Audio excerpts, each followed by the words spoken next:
Hey, here we are. I was going to be on time. I'll tell you in a minute why I wasn't. I'm out of breath, too. Whew.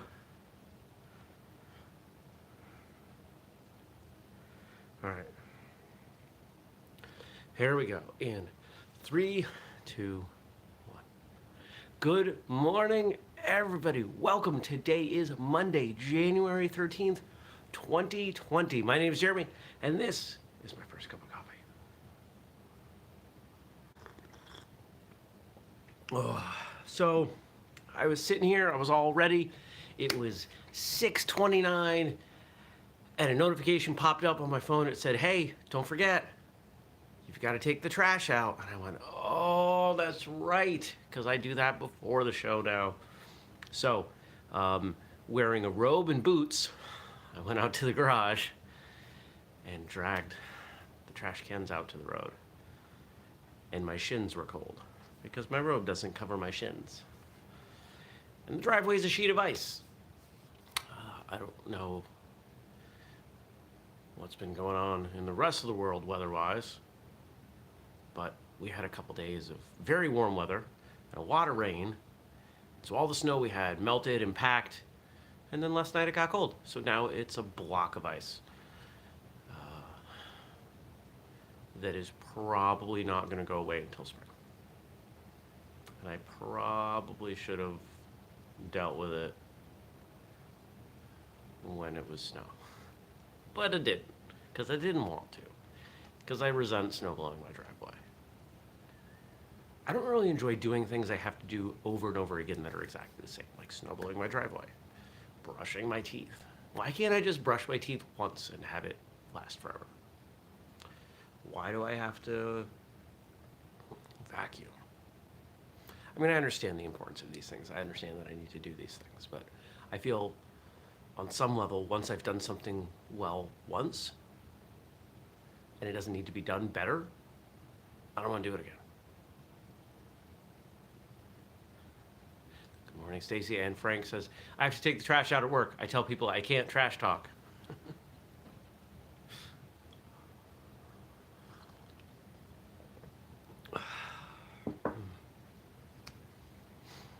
But, yeah.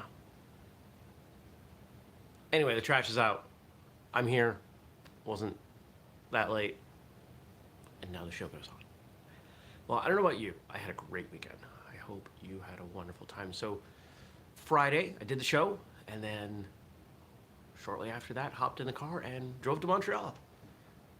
Spent the night and just saw a bunch of sights. Went and I got bagels at a famous bagel place, and went to archaeology museum, and had an amazing sushi dinner, and watched all of the snow they had melt away because it was 45 degrees and pouring rain, which, you know, pouring rain wasn't great, but I had an umbrella in the car that I hadn't used in like a decade, but I had it, so I used it, and that was helpful.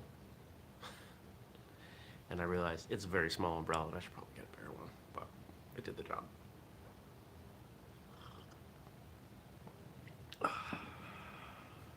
What else? Sat in a sauna at the hotel. Slept in. It was a nice weekend. Now yesterday, I was back yesterday. Yesterday, I worked on books. So, if you've been following the Martial Artist Handbook and everything we're doing with that, the first cover was specifically a collector's edition cover, and that changed over yesterday. So there's now a different cover. So if you bought that book, you're one of however many dozen that have that copy of that book. Nobody else has it. What else happened? Rolled out, because it's an ebook, a first draft of the origin story for Master Hopkick. You can get that on Amazon for 99 cents right now. It will continue to be, 99 cents. But there's some other things we're going to do with that book. So I'm excited for that. And there's just more books. We're just doing more books. So we'll keep going with that and adding books. And I even worked on a book in Montreal, not related to martial arts, related to something else. So I'm just gonna be a book guy now, I guess. I don't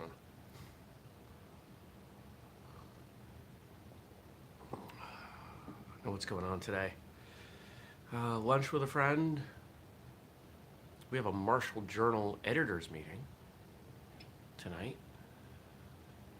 And in between, just trying to get some work done. So, yeah. Yeah, there's a pile of little stuff happening. I don't think I have any phone calls. But let's get into these questions. So I know we got some questions, and if you want to ask a question, how do you do it? How do I ask a question, Jeremy? You drop it below in the comments, and I answer it tomorrow. That's what you do.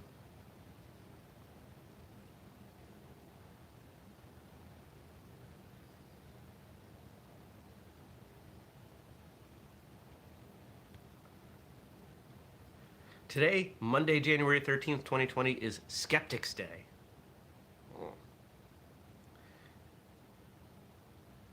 When should we be skeptical of health advice? Always. Always.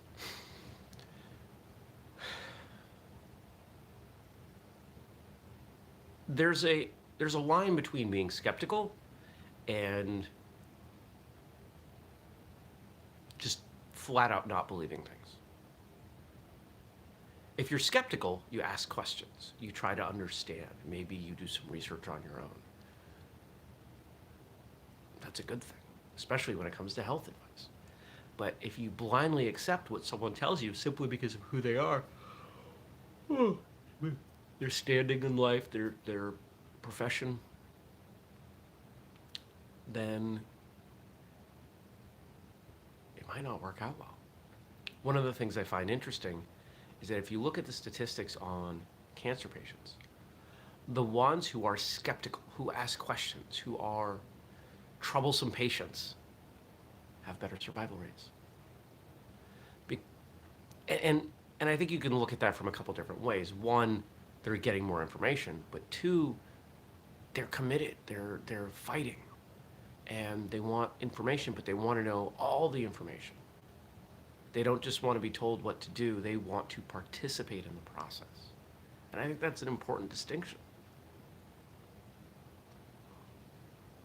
So if I'm on here and I'm telling you, if I'm answering a question or something that has to do with health, and I don't want you to just accept what I say, because sometimes I'm wrong.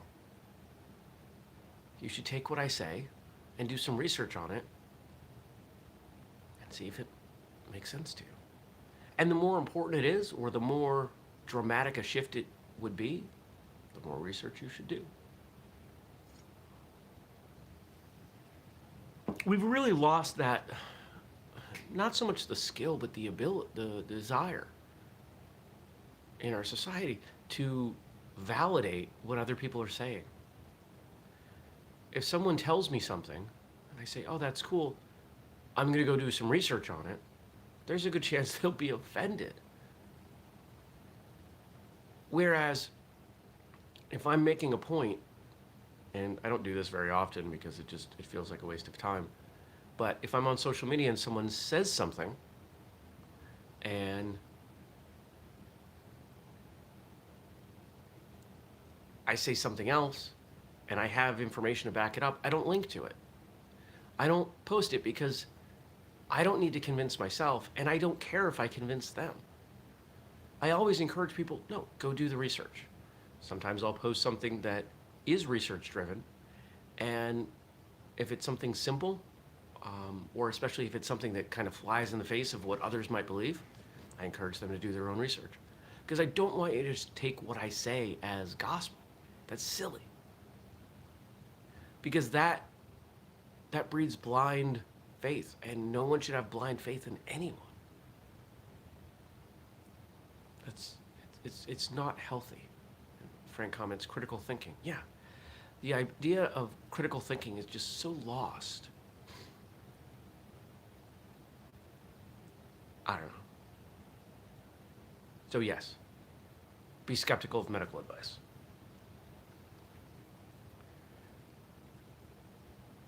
When should we words?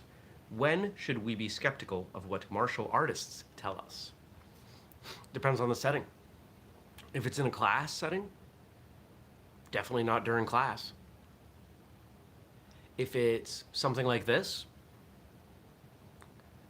I think I've got a pretty good track record of not just presenting good information, but being very honest that I'm trying to get you to think. I want you to think. There are times people disagree with me, and I want to hear those disagreements.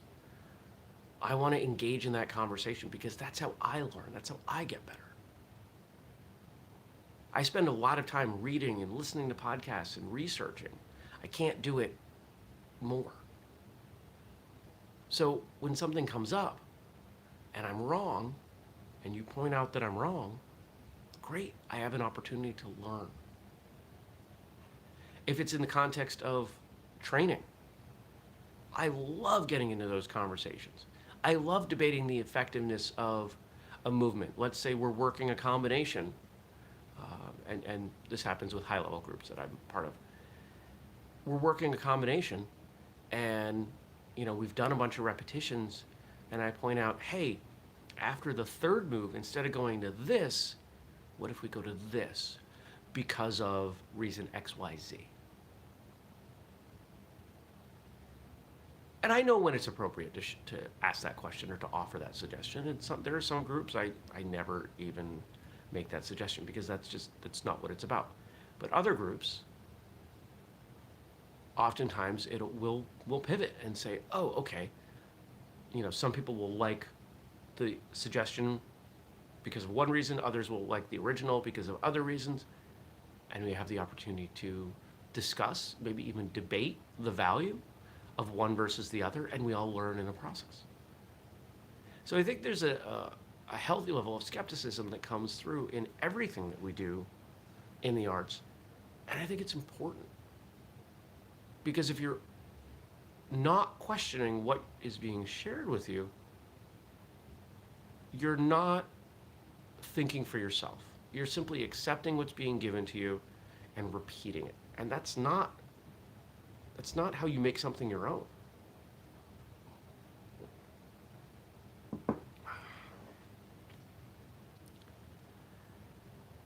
There are plenty of martial arts schools that don't want you to question, that don't want you to understand on your own. But I think that's a shrinking number. And if we continue to challenge and ask in respectful ways, our skill will get better, martial arts will get better, everything gets better.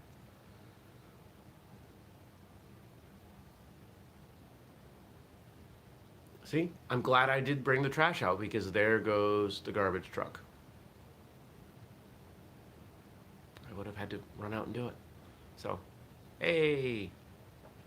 Because there was a moment I was sitting here and I thought, the last 2 times they've come after the show, maybe I'll chance it. And I thought for a moment and I said, risk versus reward. What's worse? Being a minute or 2 late to the show or cutting the show off short? And I said, obviously, cutting the show off short would be worse. So I'll do it right now and be late. And I was a minute late. Went as fast as my feet could go on the ice. When should we be skeptical of life advice? Thanks, Rick. We should be skeptical of life advice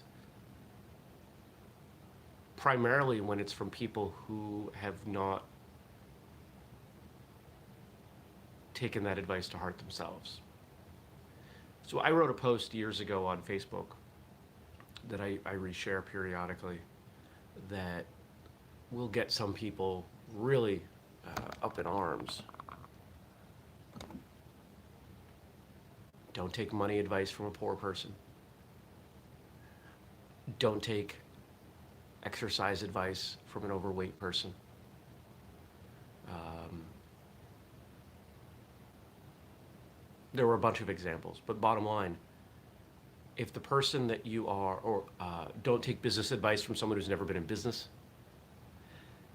If you haven't lived the advice, you only understand it intellectually, there's a good chance that there's nuance that you're missing. And for someone to follow your advice is probably not a good course of action. Now, of course, that's a really complicated subject, who you follow advice from. But if we're talking about who should you be skeptical of, I mean, to a certain degree, everyone. But I'd say that's mostly it. The people who have not successfully shown the application of the advice that they're giving.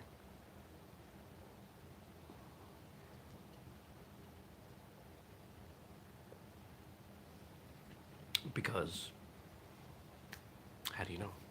How can you be sure? How are they sure? A man with an experience is not at the mercy of a man with an opinion. I like that. That's a good one. Frank's always got the quotes ready to go. We should take all those quotes and throw them in a book. Make a book out of everything. How do we make First Cup into a book? I don't know. We'll come up with a way. Yeah, those are the questions.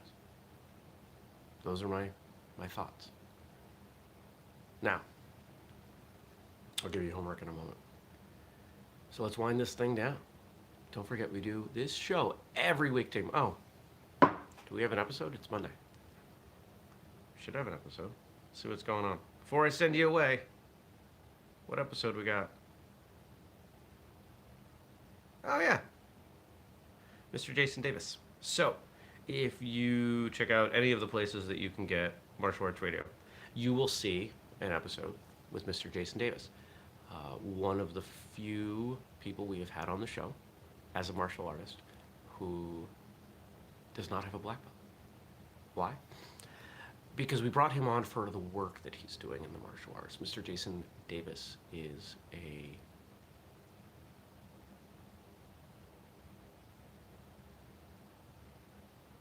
martial artist with adaptations. There, I'm trying to make sure I'm using the terminology that I was taught.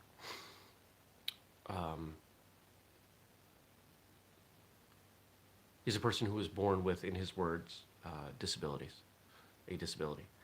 and found martial arts and loved martial arts, and is now on a quest to help other martial arts schools teach other people who require some adaptation in the way they move and what's taught. And he's founded an organization, and they're doing some good work, and it was a great conversation. So we've got that episode today, and then actually on Thursday, we have a two-part episode, one with one of the instructors who is working with him, and an occupational therapist who is working with him.